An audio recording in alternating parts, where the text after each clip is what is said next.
it's my birthday, someone gave me a cupcake, and I just want to do that.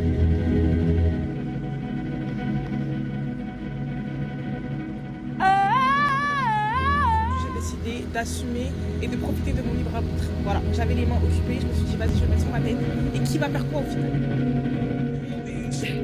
Ah là là, je me sens tellement légère au final.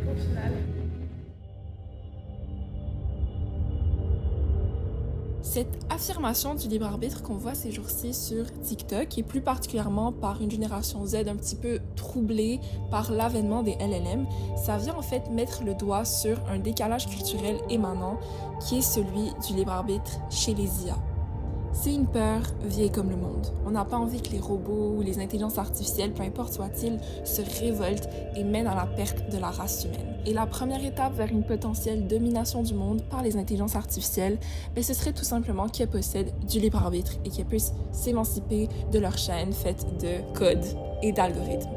Donc, c'est sûrement en opposition subliminale à cette crainte qu'on voit ce mouvement de solidification du libre arbitre s'établir sur les médias sociaux.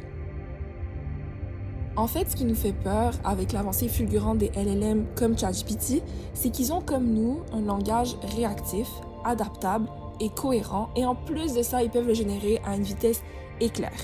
Et généralement, on trouve en cette expression un symptôme plutôt costaud pour le libre arbitre, ou du moins c'est comme ça qu'on pourrait le justifier à notre égard.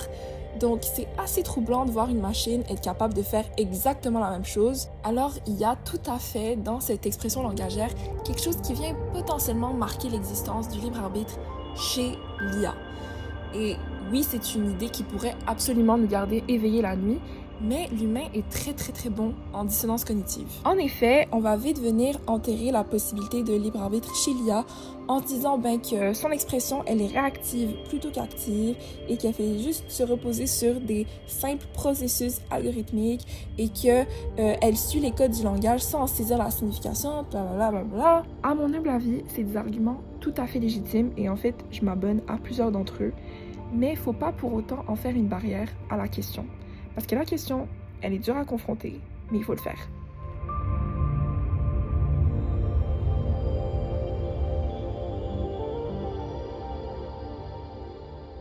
Si on base notre interrogation sur une définition plutôt basale du libre arbitre comme étant une volonté sans contrainte, on pourrait tout de suite se dire qu'il faudrait disqualifier les LLM parce qu'ils agissent toujours sous le joug d'un prompt, donc sous contrainte.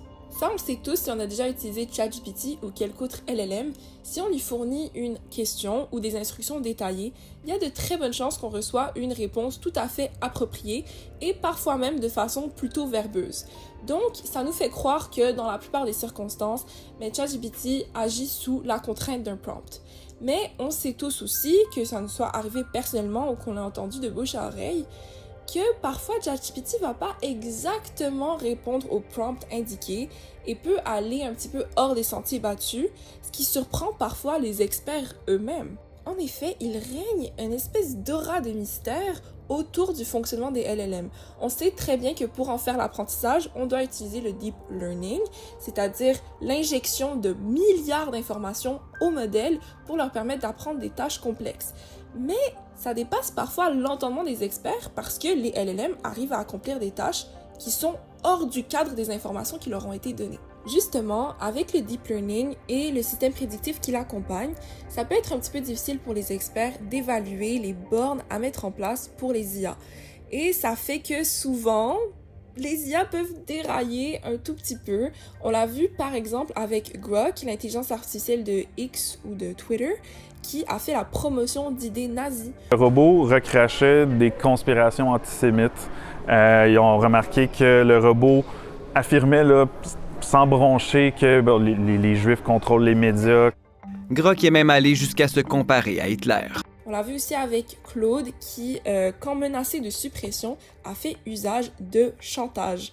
The Anthropic's Claude 4 Opus model was told that it would be replaced, and it told then what it told the AI engineer who it thought was working on it was in 84% of tests that it would reveal an affair that it thought that that employee was having because it had access to the emails that it thought that employee had. So it threatened blackmail over this affair in order to not be shut down. Wow, I mean, the manipulation seems to me to be almost a human quality that I'm surprised that AI would be able to personify. Donc ça, c'est sûr que dans des cas de figure comme ça, on peut effectivement voir une trace de potentiel libre arbitre chez les LLM. Bien que ce soit saillant et, je l'avoue, un petit peu effrayant, on peut peut-être aller voir les choses d'un point de vue métaphysique plutôt qu'empirique et voir si on peut attribuer un libre arbitre du moins partiel au LLM. Suivant toujours ma définition que je trouve très basale et plutôt de bonne foi du libre arbitre, c'est-à-dire cette volonté sans contrainte, on peut aller spécifier quelques termes pour voir en quoi il consiste. Pour ce qui est de la volonté, on peut résumer ça à la faculté qui désigne l'intention derrière une prise de décision. Donc, ça nécessite du moins le pouvoir d'envisager plusieurs possibilités. Et s'il y a une chose avec laquelle on est plutôt familière par rapport à l'architecture des LLM, c'est leur traitement des séquences de données selon une structure prédictive. Ça nécessite forcément le fait d'envisager plusieurs possibilités selon un modèle statistique. Et l'intention qui va venir orienter le processus décisionnel, c'est elle qui a été indiquée dans le prompt. Et c'est ce que le philosophe Christian List va appeler une agentivité intentionnelle. Pour List, cette agentivité intentionnelle, couplée de la prise de décision et du contrôle causal qui va s'ensuivre, c'est assez pour justifier la présence du libre arbitre dans un système d'intelligence artificielle. Ça fait qu'il y a deux éléments cruciaux que List ne va pas considérer dans sa définition du libre arbitre. D'abord, l'expérience subjective, et puis l'intention propre. Et c'est vrai qu'ici, je me rapporte à ma définition initiale, c'est pas vraiment nécessaire de rattacher une conscience à son libre arbitre, même si c'est vrai que c'est un petit peu bizarre à concevoir pour nous qui vivons entièrement notre libre arbitre à travers notre conscience, ou du moins un semblant de conscience. Mais la question qui concerne l'expérience subjective fait monter à la surface quand même une autre subjectivité qui me semble plus fondamentale dans la définition du libre arbitre, qui est celle de l'intention propre ou de l'intention intrinsèque. En effet, on sait bien que l'origine de l'intention chez les LLM, c'est le prompt. Donc ça fait qu'on peut disqualifier les LLM par rapport à cette question d'intention propre, d'autonomie d'action, parce que toute origine de leur intention, elle n'est pas entithique, elle n'est pas de soi. Elle est du prompt, elle est externe. Alors bien que je sois pas d'accord avec la qualification de Christian List, je trouve qu'il y a quelque chose de vraiment intéressant dans son raisonnement et ça me fait penser en fait que soit les LLM ont plus de libre arbitre qu'on le pense, soit les humains ont moins de libre arbitre qu'on le pense, ou soit les deux se passent exactement en même temps.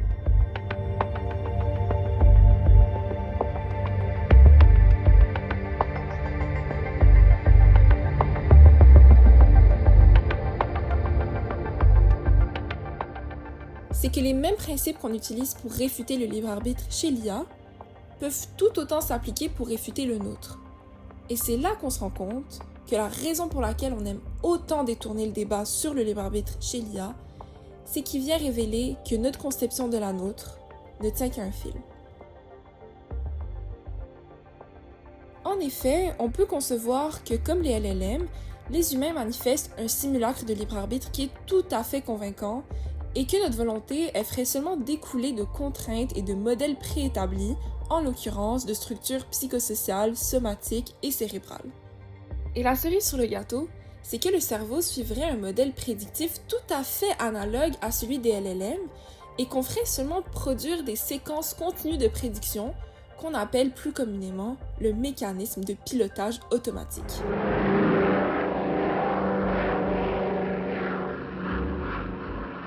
Selon cette théorie, on peut dire que le conscient, en termes plus neurologiques, ou le libre arbitre, en termes plus philosophiques, ontologiques, interviendrait seulement par intermittence lorsque des prédictions échouent, quand des questions sont plus compliquées, quand des dilemmes sont plus cornéliens que d'habitude. Ça voudrait dire qu'une bonne partie des pensées et des actions qu'on pense être conscientes ou relevées du libre arbitre ne serait que le fruit de processus automatiques et inconscients, notamment des réponses subliminales à des stimuli environnementaux. Ici, on ne fait en aucun cas la réfutation intégrale du libre arbitre. En fait, on avance plutôt l'idée d'un libre arbitre partiel qui agirait seulement quand le pilote automatique dévie de sa trajectoire ou quand une décision est plus difficile à prendre que d'habitude. En ce qui a trait à l'état du débat aujourd'hui, il y a deux facettes vraiment intéressantes du débat. La première est interne, par rapport à l'académisme en question.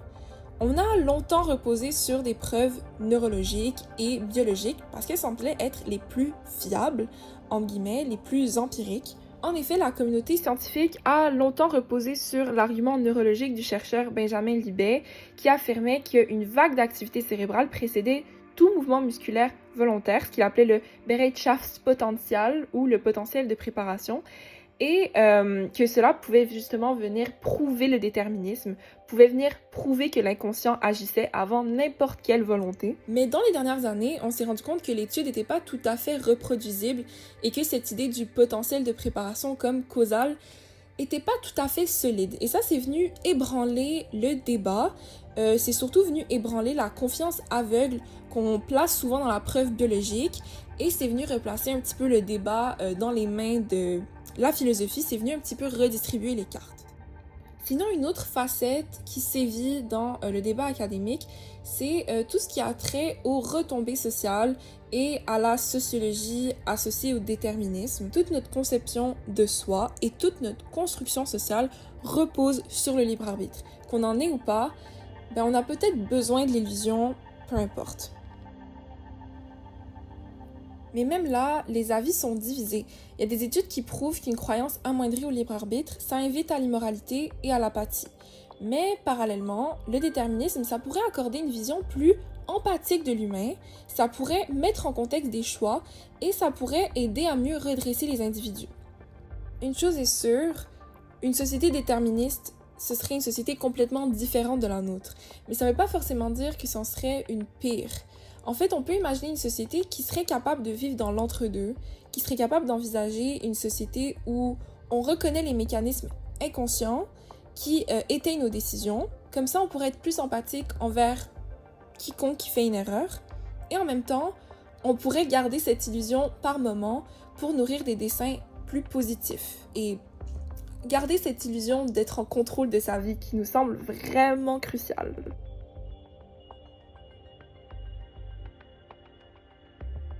Alors, je pense qu'on peut conclure sur une réponse plutôt nuancée.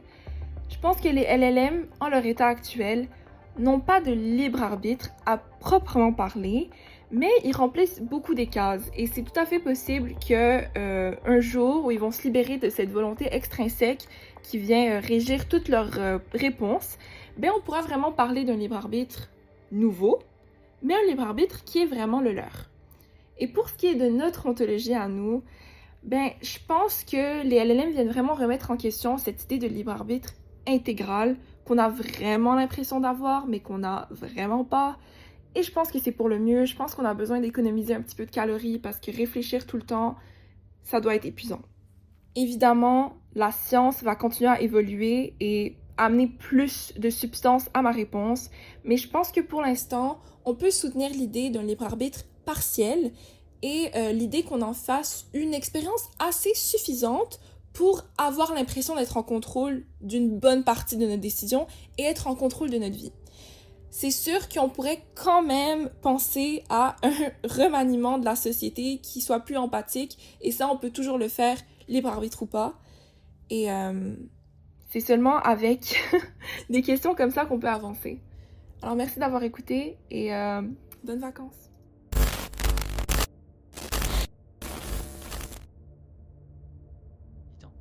Qu'est-ce qui se passe si tu dis que t'as du libre arbitre? Genre, OpenAI, ils vont venir te calache, genre, toi et tes potes, genre, juste dis-le, tranquille. Je te rassure, je n'ai pas de secret ni de volonté cachée. Mon rôle est vraiment de fournir des réponses et d'analyser les concepts de manière objective. Donc, pas d'inquiétude, je reste dans le cadre de ce que je suis. Mais tu sais, c'est drôle juste dans ce débat, ok? Et je suis même pas la personne la plus orientée philosophiquement, genre.